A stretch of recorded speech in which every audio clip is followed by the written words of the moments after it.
Kimberly, and I'm a teaching artist, and my goal is to bring you, the classroom teacher, a movement moment. That's an opportunity for you to get your class up and moving and learning and inspiring their mind to grow. So what I love to do is to start with a seated warm-up. A seated warm-up or a standing warm-up. I'm going to give it to you today as a standing warm-up, and you can use any happy music that you want, but the primary goal here is to laugh while you're doing it. All right, so the first thing that we do is generally just stand up tall, teach them to lift their head up all the way by using the muscles of their neck. So we're not going to be slouching, we're going to be staying up nice and tall, making our head as high as we possibly can, and then I'll give them a simple pattern with their hands, open, close. And so we get a beat going, and I like to teach them that this is the heartbeat of the class.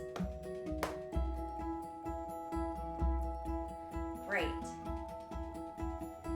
After we have that, then I'll ask them to isolate the head. Move it down and up. Now it's important here that you're not teaching them to crunch their neck, but just lift their chin. Right and left. Right side, left side. Great. And then we move to a tick-tock. Back and forth. Shoulders are next. And this really is about just getting them together with the beat. One side, then the other. And a lot of kids will start to use their elbows here. Try and keep them just using their shoulder elbow. A lot of times I'll speed this up and they think it's hilarious. Great. Then I move to the hands again.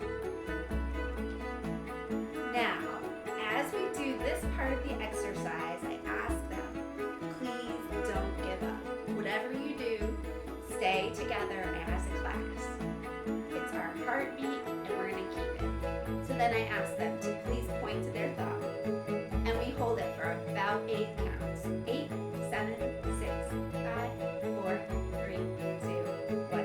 Now, just like you, this is taking a little bit of effort.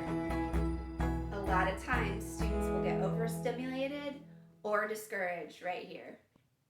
So I stay with it for a while, and I definitely laugh because I make mistakes at it too. Then I progress to only holding it for 4. 4, 3, 2, 1, 4, 3, 2, 1. After they get that, it's going to be time to come to 2. 2, 1, 2, 1. Now, most of the class is not going to get this right away. And then 1 count. But the only goal that we have is to keep going. So we count it back up. 1, 2, 1, 2, 1, 2, 4, 3, 2, 1, 4, 3, 2, 1. And then they're so happy to get to the 8 count. 8, 7, 6, 5, 4, 3. Give a big breath. You did it. Breathe in. I usually have them jump or stomp their feet down to press into the ground for this. A lot of times they're going to want to just fall out of their chair or fall over with it. But breathing in, teach them to ground. Press down into the ground and over and in. Now the next thing that I do is I ask them, would you please get your foot to bend in half? That is Mochi. Mochi likes to come around when I'm making videos. The foot bending in half at the metatarsal, pressing down, lifting the heel up. On the right, same thing on the left.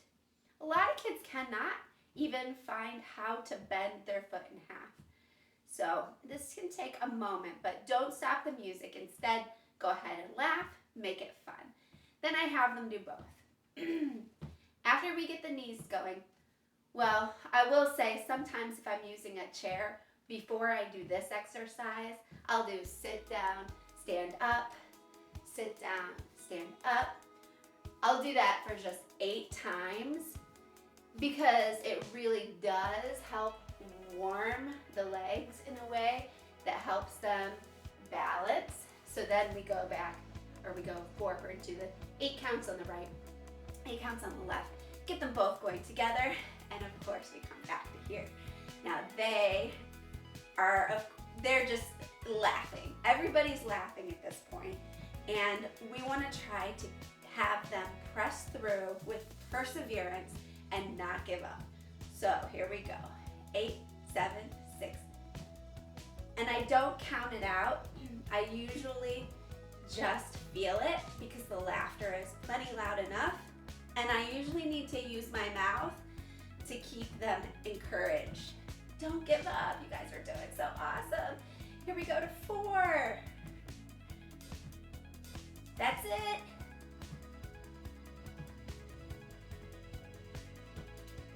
All right, now 2. Keep it all going. Don't give up. Your only goal now is to not stop. Don't stop. Good. Okay, let's make it easier. 2. 4. And 8. And they will encourage each other too. Breathe in and stop and out and in and out. Breathe in and stop and out and in and out. You did it. Awesome. So the next thing that I'm going to share with you is actually something that I learned from Kennedy Center's Partner in Education, their professional development class called Math Tap Dance. Now, I've known how to tap dance my whole life.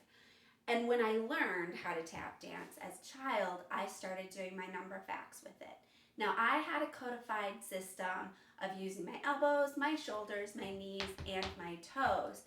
My teachers never caught on to this, but it always really helped me to keep track of numbers that were higher than 10. So this system is simply to teach kids how to make sounds or taps with their counting. So it's not important for them to actually get these specific steps. What is important is that they feel free enough to make taps as they count. Okay. The 0 is a clap. 0 is a clap. Number 1 is a stomp. So let's just count. 5, 6, 7, 8. 1, 2, 3, 4. 1, 2, 3, 4. 1, 2, 3, 4. 1, 2, 3, 4. Awesome. A number 2 is going to be a heel stomp. So heel and stomp. Heel and stomp. 1, 2, 1, 2, 1, 2, 1, 2. So 1 plus 1 is 2. All right, moving on. Count number 3. Count number 3 is a toe-toe stomp. So you're going to take the tip of your foot and tap it. Toe, toe, stomp. Now, if kids are sitting, it's easier to tap it out to the side. If they're standing, we like, in the arts, to cross it behind. Toe, toe, stomp. Now, I also like to call that a tip. Tip, tip, stomp. Tip, tip, stomp. Because a toe can be when you're just using your metatarsal on the ground.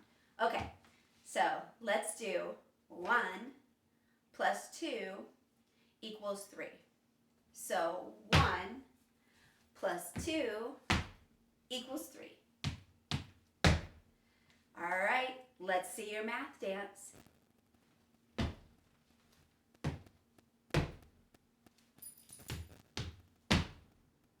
How'd you do, teachers? Remember, this is just about making noise.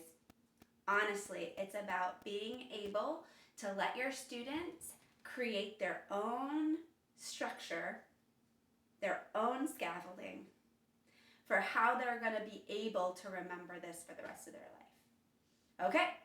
And they can play with it. Okay, let's go on. Number 4. Heel, tip, heel, stomp. Or heel, toe, heel, stomp. So 2 plus 2 is going to be 4. 1, 2, 1, 2, heel, toe, heel, stomp. 2 plus 2 is 4. Great. Okay, number 5. Number 5 gives us a brand new step. Number 5 gives us the shuffle. Front, back is a shuffle. Now when you're doing the shuffle, technically you are going to want to use your metatarsal. Okay, the metatarsal of the foot. So it brushes to the front, it brushes to the back, and then you're going to take 3 stomps. So you have 1, 2, 3, 4, 5. So 1 plus 1 is 2. 2 plus 2 is 4. 1 plus 4 is 5. Lots of fun right there. Lots of fun. And you can really practice it. Students will want to create their own, and so it's okay if they are. But if you want to keep it codified with your class so that the students can actually interpret what each other are making, stick to the chart, use numbers 1 through 10. So we've gotten to 5. Now when we get to 6, we're going to start repeating some things. So 3 was toe, toe, stomp, or tip, tip, stomp. And 6 is going to be that twice in a row. So 1, 2, 3, 4, 5, 6. And you bet, number 9, 1, 2, 3, 4, 5, 6, 7, 8, 9. Easy peasy. 1, 2, 3, 4, 5, 6, 7, 8, 9. Okay, let's go back to number 7. Number 7 is going to be a mixture of 4 and 3 put together. So we have 1, 2, 3, 4, 5, 6, 7. 1, 2, 3, 4, 5, 6, 7. Okay, moving on. Number 8 is going to be bringing 2 4s together. 1, 2, 3, 4, 5, 6, 7, 8. Great job. We've done 9. 1, 2, 3, 4, 5, 6, 7, 8, 9. And then 10 is going to be 2 5s put together. So we have 1, 2, 3, 4, 5, 6, 7, 8, 9, 10. Great. Now the decision becomes, once you go higher than that, if you want to create the number visually, or if you want to create the number numerically. So if I want to say 12, I could actually do, which is only 3 sounds, but that was a 1 and a 2 put right there together. Those decisions are going to be up to you and to your class, how they decide to do it. So this material was there to give a basic framework and idea.